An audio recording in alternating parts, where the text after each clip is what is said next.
Hello, everybody, and welcome back to Against the Fence. This is the place to be if you're obsessed and passionate about the UFC. And today, we're back with the Fan Cam series, and we've got Ashwin on board, all the way from India. Ashwin, how you doing, my brother? Hey man, I'm doing great. Thanks for having me. Excited to be here and excited to talk about this banger of a card. Oh, man, it's an absolute pleasure to have you. I tell you, we've had, on the Fan Cam series, several people from different nationalities. We've had from people from the UK. We've had people from the US. We've had people from Canada. We've had people from South Africa. And we've had people from Ireland. And you, my man, from India. So, look, we're getting across the country.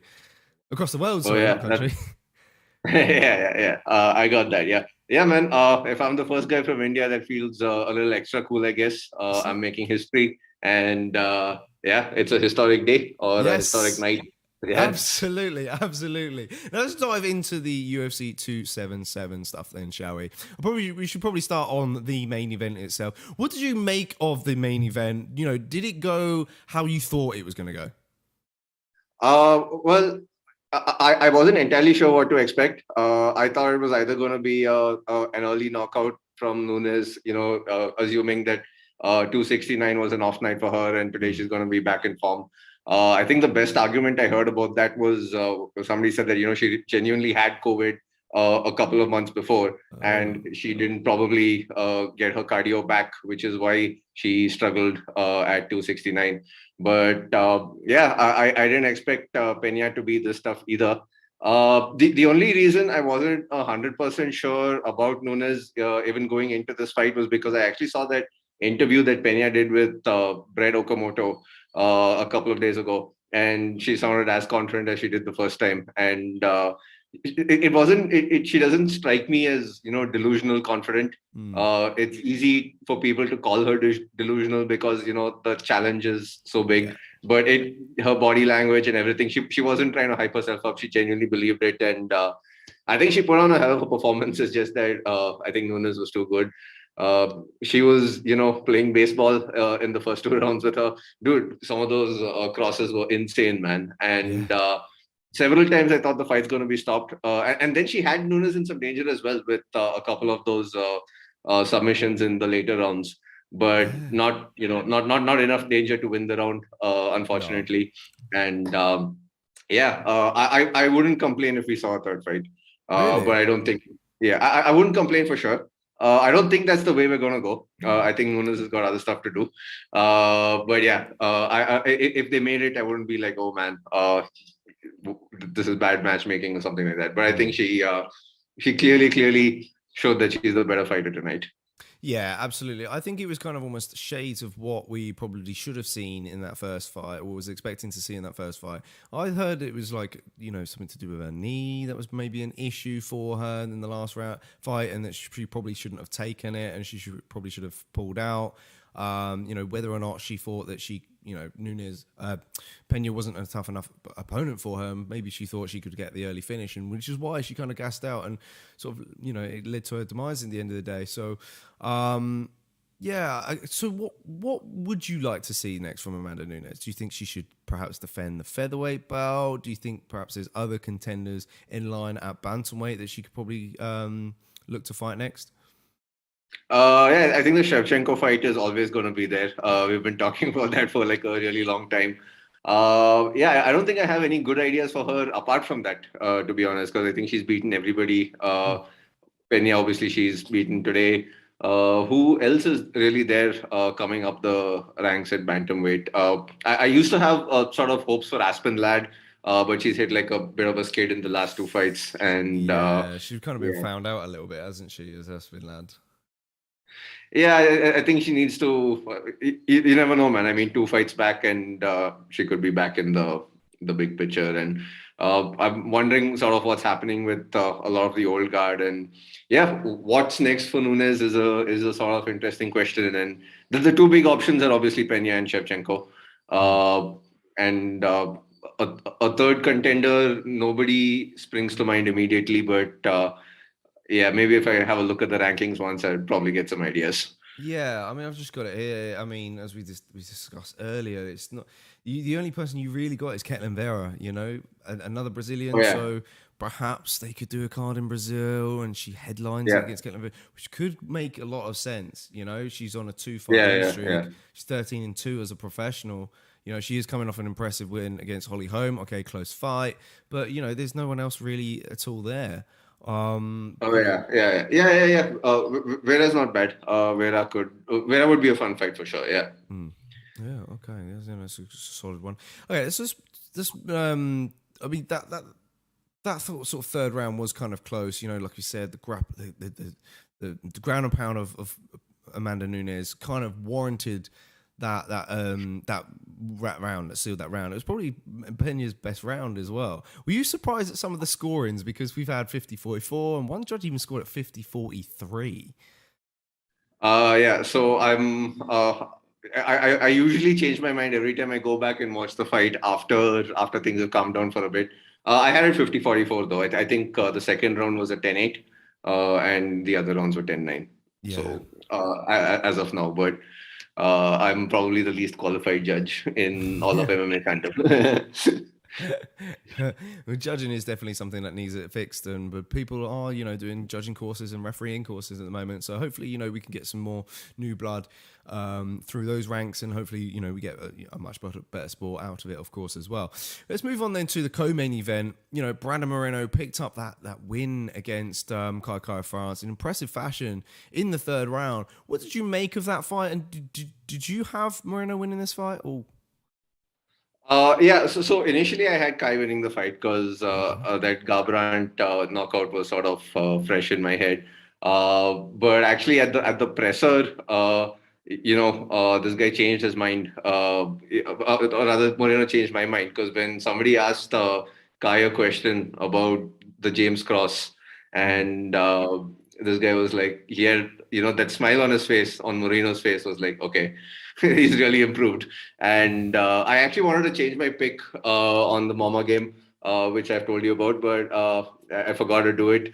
I had Moreno winning, moving in. I wouldn't have been surprised either way, because Kai is. I actually love all the guys at City Kickboxing, man. I love yeah. Izzy. I love Dan Hooker. I like the whole gang. Yeah, I was a little sad about Blood Diamond. We'll probably get to that later. Uh, but yeah, I wouldn't have been surprised either way. But that reaction at the presser sort of had me sway towards Marino again, and I think he's really improved as well. Yeah. I mean, we're I, definitely I, gonna. I yeah, So, I know I said I'm a bad judge, but I kind of had Marino winning the Figgy fight as well. I haven't seen it oh, back. Yeah. really? Oh, But interesting. I sort of had him winning that, but yeah, whatever. It was close, and I don't think it's something to complain about for sure. Yeah. Did you have Moreno winning those first 3 rounds against Kai? Uh, yeah, kind of. Hmm. I don't remember a lot of it actually. I sort of remember it being evenish, and yeah, and then of course I saw the knockout. So Hmm. I guess the first two rounds don't count for too much. Yeah, it was a great body kick from Moreno, and I think Kai was starting to get his groove a little bit in that third round, which was quite surprising, because we all thought that Kai would perhaps gas going into those later rounds, especially in the championship rounds, having not been there before himself. But what do you? Obviously, the fourth fight with Figgy is kind of in the mist now. That's going to be next for Probably Moreno. gonna happen. Yeah. Yeah. I must admit, coming off of the last fight, it was sort of like, oh, do we really need to do a fourth fight, straight away? I think it would be a little bit too much. Now that we've seen Moreno take a step back and really fight a really good contender in this weight class, it almost, it's like, let's have it. Let's just see this fourth fight. Are you excited to see it? And where do you think it will go this time around? I think Moreno's improved a lot. So actually, I got like multiple thoughts about that. So I mean, obviously the James Cross is Mm. the big one on my mind in the last 2 days. Uh, there is also an argument to be made that Kai's knockout against Cody was because Cody dropped down from Yeah. 135, and that could have affected his chin. Uh, the third thought I have. So usually, what happens is when sort of fighters fight, just the same opponent way too often. they sort of lose track of the other opponents and Yeah. don't train properly and then end up getting caught. But Moreno clearly doesn't have that problem. Uh, and yeah, with Figgy, actually, I kind of remember a while back. I mean, it was quite a while back. This was before the first fight, in fact.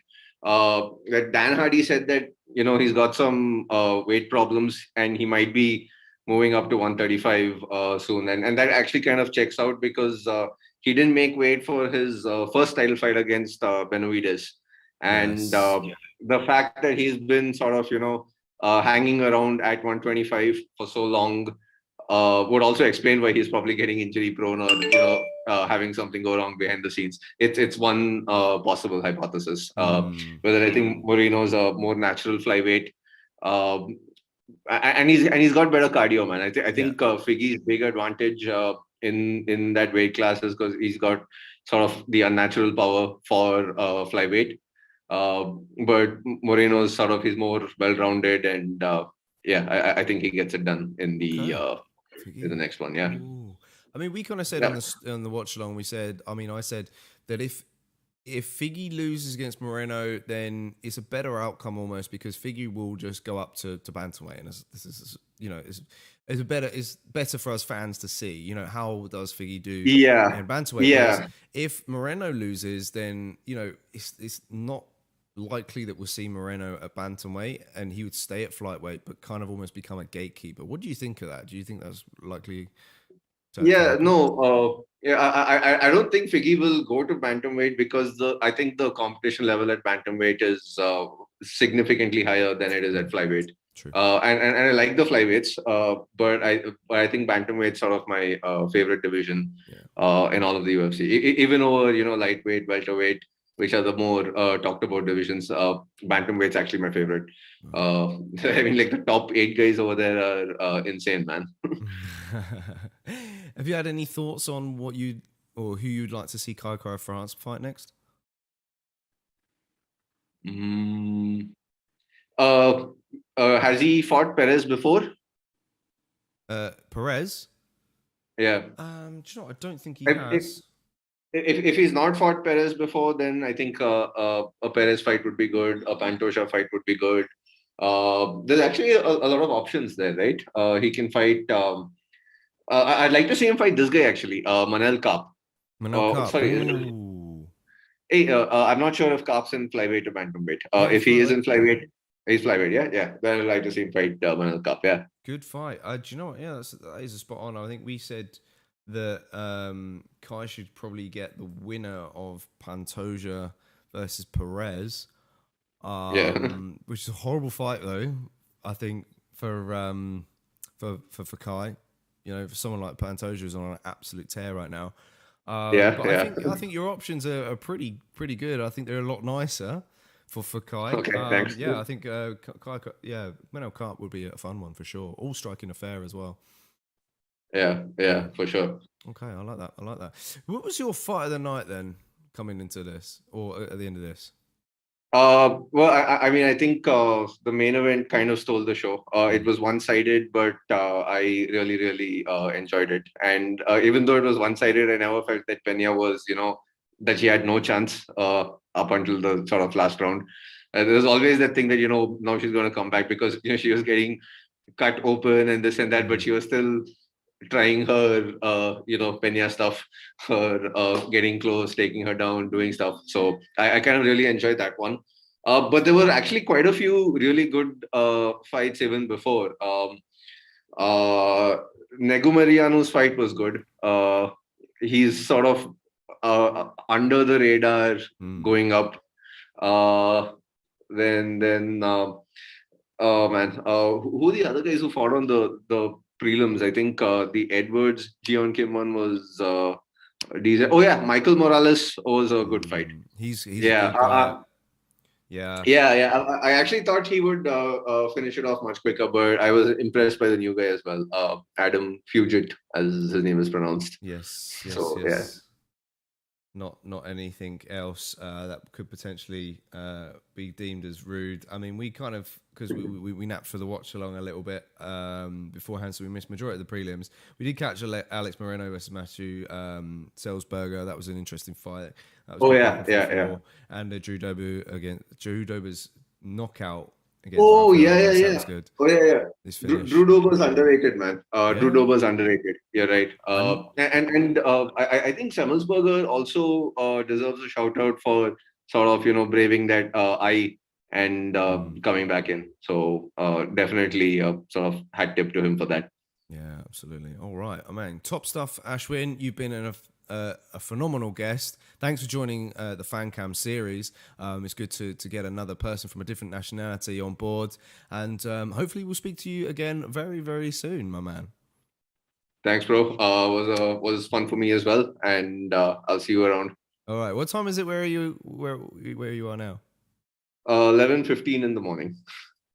Oh, blimey. Oh, okay. Well, you're just starting your day. Well, I hope you have Yeah, a wonderful day. It's time for me to get some sleep over here. You know, yeah. it's 6:45 in the morning. So, Yeah, yeah. man. We wake up at like 3:30, and I usually sort of crash after the fights. I actually got a engagement of a very close friend to attend today.